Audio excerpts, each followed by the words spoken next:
Guys, nandito tayo ngayon sa Paco Rider Stuff dito sa Arellano Extension, Ugaxor.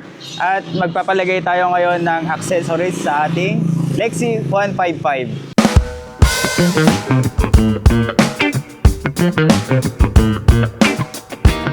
Sound check for sa Loudon with pop-up doll.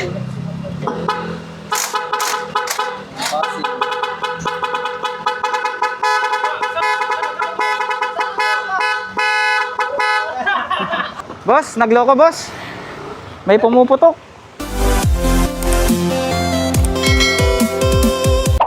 Ito yung ilalagay nating ilaw. Ito yung Zenlo X1 GT.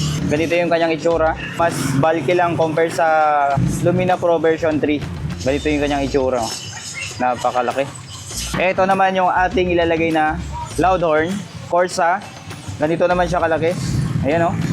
At eto, maglalagay tayo ng hollow switch para sa ating dual contact na busina. Para magagamit pa rin natin yung ating stock na horn. Tapos kapag ka-switch natin, gagana yung ating loud horn. At maglalagay tayo ng ganito, pampasaya sa daan. No, sir? Anong pangalan mo, sir? George. Matagal lang kayo dito, sir? Matagal lang. Ngayon lang kita makita, sir eh. Bira lang pumunta dito. Tapos yung mga, yun si GSM. Siya yung nagkabit ng ilaw natin sa ating click. Tapos ito pala yung ating bracket na ilalagay. So binili natin to sa Shopee. So lahat ito, nabili natin sa Shopee. At ilalagay ko sa description yung link kung saan natin nabili. Para kapag gusto nyong mag-upgrade ng ganitong busina at ilaw, tignan nyo na lang sa description natin. First customer ako ng dito, Lexi. Dito sa Paco Rider Stuff. Ayan. Ano to eh? Hindi yan totoo. Hindi yan totoo. Oo, hindi yan totoo. Bali yung average ko dito kapag baswasan nasa 31 km per liter. Kapag may dala akong top box tapos meron akong angkas. Oo, kapag mabigat. Pero pag ako lang mag-isa, nasa 43 to 44. Oo, ganun siya katipid. Boss, first time no? First time na Lexi? First time, sir. First time. Ito, babaklasin na nila yung ating harapan. Para masilip yung loob. Ginagawa ni Bro Kevin. Parang same sila ng harapan ng NMAX B1. Ayan o. NMAX. Yun. Yun, no? Guys, kapag mag-open pala kayo nito, kailangan nyo gumamit ng ganito, legendary sikwat. Pwede maglagay ng speaker sa loob. Wow. Doon. Luwag. Xerox dito mo lang. Bro. Pangato lang. Fit lang din yung pang-Aerox dito. Extension niya. Medyo nadumihan nga yun eh. Nung naggaya tayo, ayan o. Bilang muna, sir. Oo. Pero kailangan mabutasan to. Kung makikita nyo, masisilip natin sobrang luwag oh. Ito yung mga kasama natin dito guys sa Paco Rider Stuff. Ayan oh. Flex ko na lang sila. Tapos dito pala sa Paco Rider Stuff, hindi lang wiring yung ginagawa nila. Kahit anong motor kaya nilang gawin dito. Tapos store ko kayo dito sa loob. Pagpasok nyo dito, makikita nyo yung pangalan ni Paco oh. Ito yung mga kanilang accessories dito.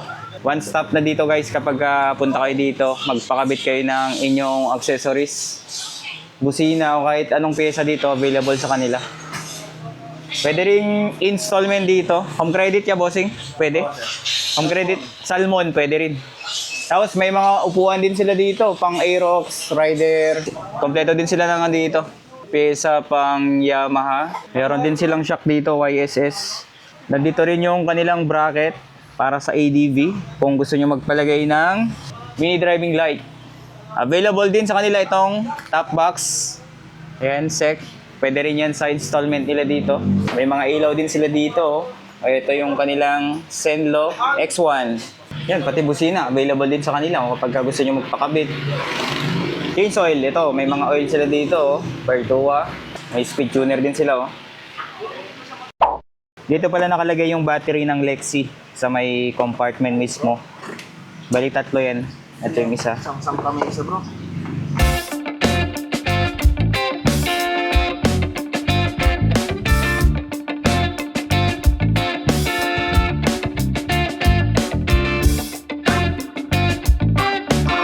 Para saan tong isang relay, sir? Sa busina, sir. Busina, tapos yung isa, Yung high-end low. sa ilaw. Ilaw. Tapos horn terminal. Tapos fuse box. Tapos 9 meter na wire. Ano bang tawag na switch dun? 3-way ba yun o 2-way? Yung high-end low? Two-way. Two-way. Tapos right sana. Yung gusto kong oo. Sige. Kasi nakalagay na to eh. Medyo umangat na eh. Ayan, experiment. Para kapag next customer nila na Lexi, alam na nila. Practice time muna tayo dito. Sanay sila dito kasi kahit anong motor naman, binubuksan nila dito. So first time lang daw kasi nila maka-encounter ng ganitong motor katulad ng sa atin. Kaya syempre, silip-silipin nila yung mga bawat tornilyo dyan. Kasi konting pagkakamali lang, wala na. Ayun, may hidden daw dun sa loob oh. Makikita ba? Guys, ito na yung itsura niya oh. Naubaran. Parang naging bungal, no? Ito yung busina. Napakalinis ng loob. Ganito din sa NMAX, boss? Sa Aerox, sir. Aerox? Ganito din yung Speed, sir. Nandito yata yung ECU niya eh. Oo, sir. Oh!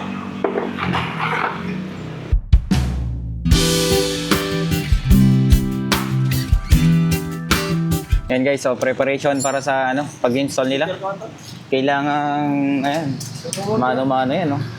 May tagagawa sa busina, tapos dito naman sa ating relay. Para mamaya, salpakan na lang lahat. Sir, para sa inyo. Yun. Sir, pangalan niyo, sir? Paul po. Paul. Opo. Saint Paul? Motor ni sir. Click din. Nakapangilid ka dyan, sir? Zero.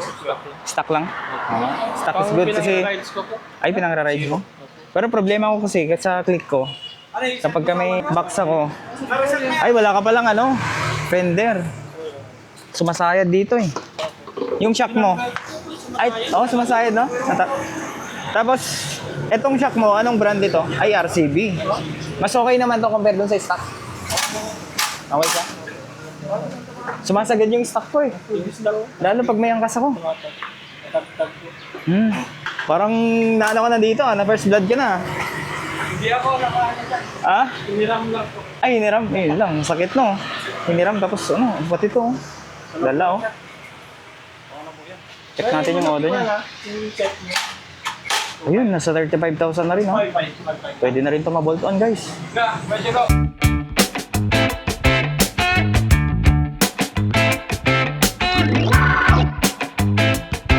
Guys, meron pala tayong kasama dito sa isang staff ng Paco Rider staff. At gumagawa siya ng anong ginagawa mo, sir? Panel replacement. Panel replacement. So kung gusto niyo magpagawa, follow niyo yung Unsit Works. Lalagay ko dito sa screen. Yan. Follow niyo yan, guys. Or i-chat niyo siya kapag gusto niyo magpagawa. Sir, may gusto ko pang sabihin, sir? Lubos-lubusin mo na, sir. Hindi ako eh. Dahil salamat ni Bossing na promote niyo yung page ko. Ayan. Dalaw lang kayo sa Paco Rider staff. Nandito lang ako. Shout out. Si Boss Paco. Yan. Salamat. Wala si Paco, no? Wala eh. Guys, siya yung gumawa ng ng click natin dati. Si Boss GSM. Pero GSM ba yung pangalan mo, boss? O pangalan lang ng Facebook mo yun? Pangalan ng Facebook. Anong pangalan mo talaga, boss? Joffrey. Joffrey? Joffrey. Ay, Joffrey. Okay. Initials ko po yung GS. Initial GSM Blue. Nasanay tayong tawagin GSM. Yun yung nakikita nating pangalan niya sa Facebook eh.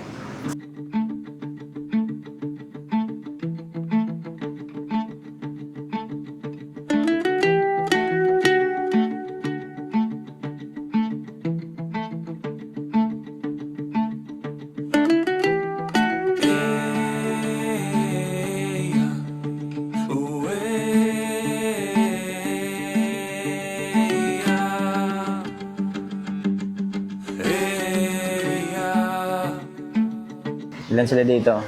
1, 2, 3, 4, 5, 5. Lahat yan, tulong-tulong. Kanina nandito tayo, alas 9. At medyo, medyo kumalma pa sila ng konti, nag-relax sila. Mga 9:15 yata kaninang nagsimula i-open yung ating Lexi. Mukhang masakit yung tagiliran ko Napuwersa. Ano boss, okay na boss? Hindi naman natama. Ito yung problema kanina, akala ko tatama ito eh. Malayo pala. Sa likod ko sila. Pero okay na. Guys, ito tapos nang may kabit yung ating switch para sa high and low ng ating mini driving light. Ito yung switch natin. Bali, kakonekta nila dito sa ating relay. Wow, ang galing. Itim yung itim din pinamarka mo. Makikita mo ba yan? Sir, naka-live vision kasi si Francis eh. Live vision, sir. Ayun. Kahit pa paano, makikita pa rin yung pagka-block niya eh. Diyan ilalagay yung ating halo switch para sa ating dual contact na busina. Guys, bali ito naman, ito yung ating headlight. At dito natin ilalagay yung ating bracket. Kinabahan ako, kala ko di ko na mailalagay ito eh. Ang pwesto pala nito, kapag nakabili kayo, sabihin nyo sa mga mekaniko nyo, pati si Sir, nahihirapan din eh. Expert na siya sa paglalagay ng bracket, pero dito parang medyo, na-puzzle eh, no? Ganito yung pagkakalagay, para hindi kayo malito. So, ito, pa-letter L kasi ito eh. Ayan, kung makikita nyo, ito yung ilalagay nyo dito sa pinaka, dito nyo siya imamount. Sana walang hinig to. O kaya, maglagay ka na lang siguro ng nito, sir, no? Ng spacer. Ganon din sa kabila. Paano yung pagkakalagay mo kanina, sir? Parang... Yung kanina, sir. ito inalagay mo, no? Ayan, Ganyan sana, napapagbaliktad niya, ganyan. Kaso, ito okay dito. Kaso sa kabila. Iba? Hindi siya tugma. Ayan, tignan, ipapakita niya, Ganyan sana. Ayan, pabaliktad. Ang layo. Ang layo nito. So, ito, sakto. Pero nung tinry niyang pag ganito, ayan, binaliktad niya, yun, saktong-sakto. Fit na fit talaga, pang Lexi. So, makikita mamaya kung paano yung diskarte niya dito. Ito, nailagay na yung bracket, pati dito sa kabila. Bali dito, kailangan niya maglagay ng extra bolt para maigpitan niyo siya. Kasi kapag kayo ito yung gagamitin niyo, yung stock, maigsit, hindi siya kasya dito. Kailangan yung magpalit ng medyo mas mahaba.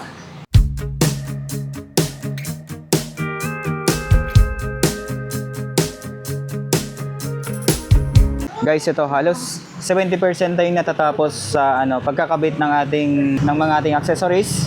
Papakita ko sa inyo kung saan nilagay yung ating pop-pop doll. Andito, nilagay natin dito sa loob ng ating U-box para kahit papaano pwede natin tong i-set up sa gusto nating tunog.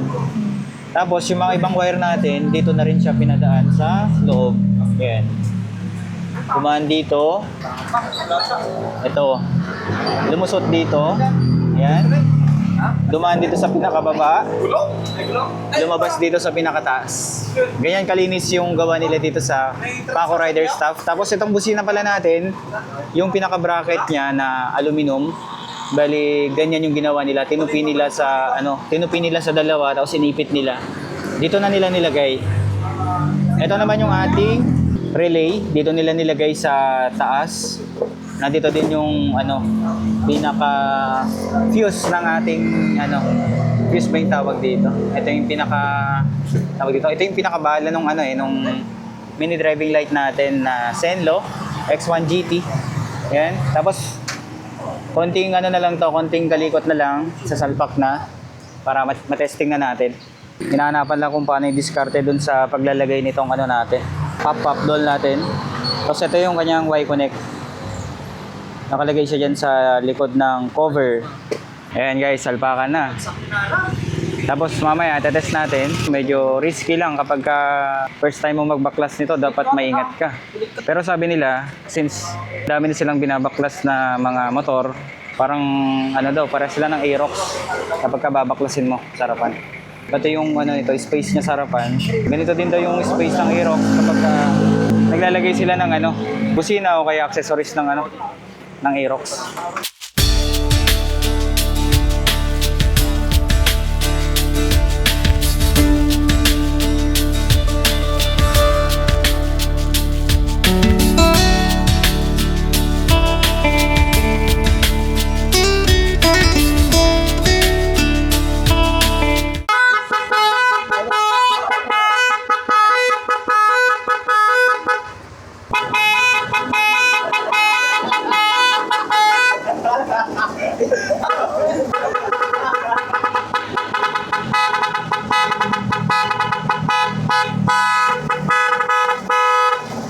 Yun. Guys, tapos na. 100% meron pa paling windshield. Yun guys, tapos na. Yun. Shout out sa mga mekaniko natin na gumawa. Ito yung nag-wirings. Si Sir, tapos... Kaya si Sir, Sound check for sa Loudon with pop-up doll.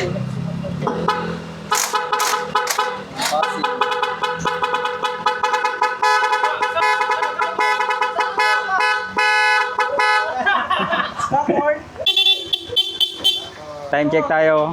1-2, alauna na. So kanina, 9:30 tayo nagsimula dito. At ilang oras din tayong naghintay kasi madami silang ginawa. At kung nakita nyo naman siguro yung mga nilagay nila na busina at saka ilaw, ilalagay ko sa description yung link para makapag-order kayo ng ganong klaseng ilaw. Medyo may kalakihan lang itong ating nilagay na ilaw dito. Check natin kung sasayad. Suspension test. Boss, check mo ako sa sayad, boss. Layo. Layo. Layo, layo. Kahit lilipat ka dyan, sir, di ano salta. No.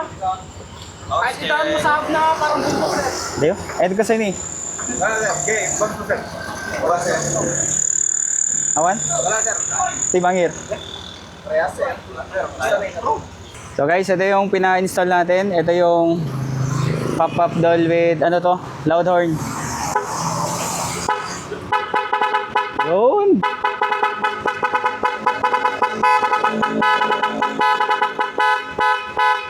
Ito naman yung kanyang ano, stock horn. Tapos check natin yung kanyang low. Ito. Low high. Yun. Guys, siya pala may-ari, si Boss Paco. Hindi ako yun. Yun, may pa-discount pa tayo dito, from 250 to 200 na lang. Pwede lang palang bumili kayo ng ng mga parts nyo tapos dito nyo ipakabit. Tapos kapag may mga kulang, pwede nyo dito kunin. Available naman yung mga ibang pyesa nila dito. Guys, ito overall na labor natin, pati yung ibang mga parts nasa 2 for 20. Yun. Bossing, ito po. Tapos yung warranty pala natin, boss. Anytime. Local yung wirings. Sige, balik ko na lang dito. Malapit lang naman. Walang problema sa backyard. Sige. Tapos si Bossing daw, bibili siya ng camera niya. Boss, punta ka mamaya sa DJI, boss. Soon to be motovlogger si Bossing. Pero yung gusto niyang content daw is fishing eh. Papalo! Ay, papalo! Balik! Yan, yung mga boss pa ako, dito, mechanic. Yan, to Dubai. Sir, magdikit ka doon ako. Sige, magdidikit pa pala ako dun. Tara. First time ko magdikit dito eh. Dami ng Boss, may sticker sa arcade dito, boss oh. Di ate ko nga puro vlogger dito. Kasi ba? Sige, siguro aangat yung views natin dito. Yun, napaka-cute na natin ha. Sticker oh. Yun. Iilaw yan paggabi. Boss Phantom. Dami nilang dito. Pakita natin. Daming nakadikit na sticker dito. Yan, shoutout sa inyo. Ayun yung sa atin napakaliit. Uy, nangato ka rin eh. Tiptonak na eh. Boss, sige. Thank you. Boss, sige, thank you. Yun. Ay, panibagong gastos na naman tayo. Ay, yung pala. Nakalimutan ko kinuha.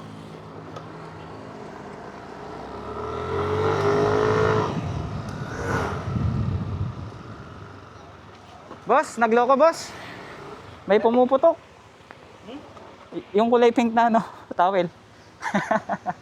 Nakalimutan ko.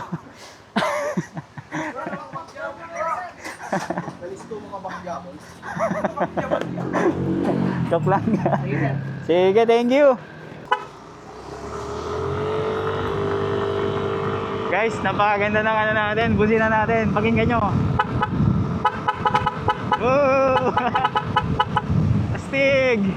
So guys, ayun, tapos na nating na-install yung mga accessories natin dito sa ating Lexi. At abangan nyo yung mga susunod na video natin kasi balak ko i-ride kasi itong natin, Lexi natin by May. Pupunta tayo ng Ilocos. So tapos naman na tayong nagsagada. Tapos na tayo sa mga mga view na relaxing view. Punta naman tayo sa ocean view naman. Para maiba naman yung vibes sa mga pinupuntahan nating lugar. At ayun, yung natin, total na gastos natin dito sa motor natin ay 2,420. Bali naka-include na doon yung accessories na discount, tapos pati labor na rin. Sa mga gusto pa lang magpa-install ng mini driving light at magpa-change oil, palit ng gulong o kahit anong gusto nyong ipagawa sa inyong motor, punta lang kayo sa Paco Rider Stuff. So yung exact location niya sa may Arellano Street, likod sila ng St. Louis University. At pwede nyo ring i-follow yung kanilang page, Paco Rider Stuff, mag-chat kayo. At ito, insert ko na rin yung gumawa dito sa ano natin, sa motor natin, si Boss GSM at si Bossing Bean. Hindi ko kasi alam yung apelyido niya. Bean lang yung ano Bean lang kasi yung natatandaan kong pangalan niya. Tapos yung mga ibang nandun din sa ano, mga staff ni Paco Rider. Shout out sa inyong lahat. Maraming salamat sa smooth na gawa at matetest natin yung quality nito pagkalipas ng ilang buwan. Doon tayo magbibigay ng review. Pero yung mga wiring, basta yung mga ginawa nila dyan kapag ka nagka-problema, pwede nating ibalik sa kanila kapag ka pumalya. Alright? So guys, yun lamang sa susunod na video natin. Itatest ko yung kanyang ilaw. Doon natin malalaman kung malakas nga ba talaga yung ilaw na Senlo X1 GT. Sa mga hindi pa nakasubscribe sa ating YouTube channel, please subscribe and don't forget to hit the notification bell para lagi kayong updated sa ating latest videos. Once again guys, this is Boss Phantom Speed. Ride safe and God bless.